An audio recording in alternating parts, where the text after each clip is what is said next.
आज आपके लिए लाया हूँ क्लास 10th के कुछ महत्वपूर्ण एमसीक्यू जो कि पिछले सालों में बहुत बार रिपीट हुए हैं। चलिए वीडियो को शुरू करते हैं। आपके सामने पहला प्रश्न है, उत्पत्ति के आधार पर संसाधन कितने प्रकार के होते हैं? तो इसका उत्तर है सही, 2 प्रकार के होते हैं, जैव और अजैव। जैव और अजैव। दूसरा प्रश्न के लिए चलते हैं, निम्न में से कौन सा एक जैविक संसाधन का उदाहरण है? जैविक संसाधन का उदाहरण है वन है। जैविक संसाधन का उदाहरण है वन। तीसरे क्वेश्चन की ओर चलते हैं, निम्न में से कौन सा एक गैर नवीकरणीय संसाधन है? गैर नवीकरणीय संसाधन है जो कि सी कोयला है। सी हमारे पास कोयला है। क्वेश्चन नंबर 4 की ओर चलते हैं, संसाधन जो एक क्षेत्र में पाए जाते हैं लेकिन उनका उपयोग नहीं किया जाता है, उन्हें क्या कहते हैं? उन्हें कहते हैं संभावित संसाधन। संभावित संसाधन कहते हैं। क्वेश्चन डी बी हमारा सही आंसर होगा। क्वेश्चन नंबर 5 की तरफ चलते हैं, निम्न में से कौन सा संसाधन सामुदायिक के स्वामित्व में नहीं है? स्वामित्व में नहीं है यह व्यक्तिगत मकान जो कि खुद की प्रॉपर्टी होती है। क्वेश्चन नंबर 6 की ओर चलते हैं, अंतर्राष्ट्रीय संसाधनों का उपयोग करने के लिए किस अंतर्राष्ट्रीय संस्था की सहमति आवश्यक है? तो इसका आंसर होता है अंतर्राष्ट्रीय संस्थाएं जो कि अंतर्राष्ट्रीय की फैसले कराती हैं।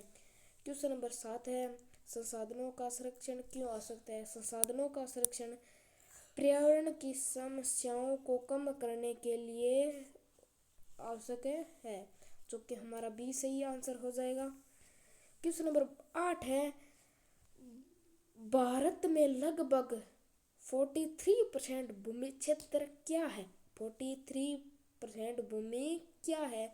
तो इसका आंसर हो जाएगा मैदान। सी सही हो जाएगा।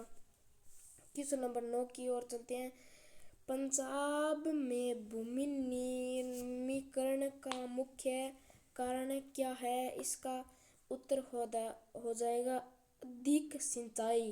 पंजाब में भारत में सबसे ज़्यादा सिंचाई जो कि पंजाब में होती है, इसका आंसर हो जाएगा ए। क्वेश्चन नंबर 10 की ओर चलते हैं, निम्न में से किस राज्य में सीढ़ीदार टेरेस खेती की जाती है? टेरेस खेती की जाती है, इसका आंसर होगा हमारे सीढ़ीदार उत्तराखंड में ये अंतर्राष्ट्रीय सीढ़ी टेरेस खेती की जाती है। क्वेश्चन नंबर 11 की ओर चलते हैं, निम्न में से किस मिट्टी को रेगूर मिट्टी भी कहा जाता है और यह कपास के लिए आदर्श है? यह काली मिट्टी कपास की खेती के लिए सबसे लाभदायक होती है, इसलिए इसका सी आंसर हो जाएगा। क्वेश्चन नंबर 12 की ओर चलते हैं, जलोढ़ मिट्टी में किस तत्वों की मात्रा अधिक होती है? जलोढ़ मिट्टी में पोटास, फास्फोरस और चूना की सबसे ज़्यादा अत्यधिक होती है, तो इसका ए सही हो जाएगा। क्वेश्चन नंबर 13 की ओर चलते हैं, पवन और जल द्वारा मिट्टी का कटाव क्यों कहलाता है? तो ये मृदा अपरदन के कारण, इसका मुद्दा भी सही हो जाएगा। क्वेश्चन नंबर 14 की ओर चलते हैं, क्वेश्चन 14 में क्या है, जब बहता हुआ जल चिकनी मिट्टी को काटता है और गहरी नलियां बनाता है तो इससे क्या कहते हैं? तो इसे अवनालिका कहते हैं। क्वेश्चन नंबर आंसर बी सही हो जाएगा। अब अगले प्रश्न क्वेश्चन 12 की ओर चलते हैं, राष्ट्रीय वन नीति 1952 के अनुसार देश के कुल क्षेत्रफल का कितना प्रतिशत वन क्षेत्र चाहिए? तो यह 33%। भारत का 1/3 हिस्सा है जो कि वन चाहिए। क्वेश्चन नंबर 16 की ओर चलते हैं, निम्न में से किस राज्य में काली मिट्टी पाई जाती है? गुजरात में सबसे ज़्यादा कपास की खेती होती है और कपास की खेती के लिए जलोढ़ काली मिट्टी की आवश्यकता होती है वह गुजरात में होती है।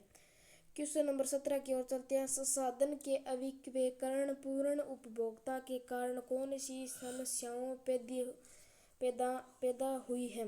तो इसका आंसर होता है उपयुक्त सभी भूमंडलीय तापमान, ओजोन परत का क्षय, पर्यावरण प्रदूषण, इनका सभी इस आंसर में आते हैं। तो इसका उपयुक्त सभी सही आंसर हो जाएगा। क्वेश्चन नंबर 18 की ओर चलते हैं। रियो डी जनेरियो पृथ्वी सम्मेलन किस वर्ष हुआ था? यह सम्मेलन 1992 में हुआ था। तो इसका सी सही हो जाएगा। क्वेश्चन नंबर 19 की ओर चलते हैं।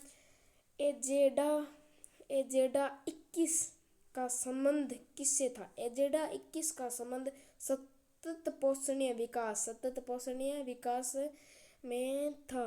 क्वेश्चन नंबर 1 सही है इसका।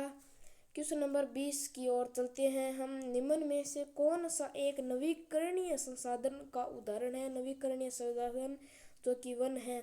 ये कुछ प्रश्न ऐसे थे जो कि बार बार रिपीट हो रहे हैं 2022, 23 और 21 में। इनका बहुत ही ज़्यादा इस्तेमाल हुआ है, जो कि आप अब 20 क्वेश्चन कर चुके हैं। आपका द्वार्षिक व वार्षिक में इन प्रश्नों को देखने के लिए मिलेगा।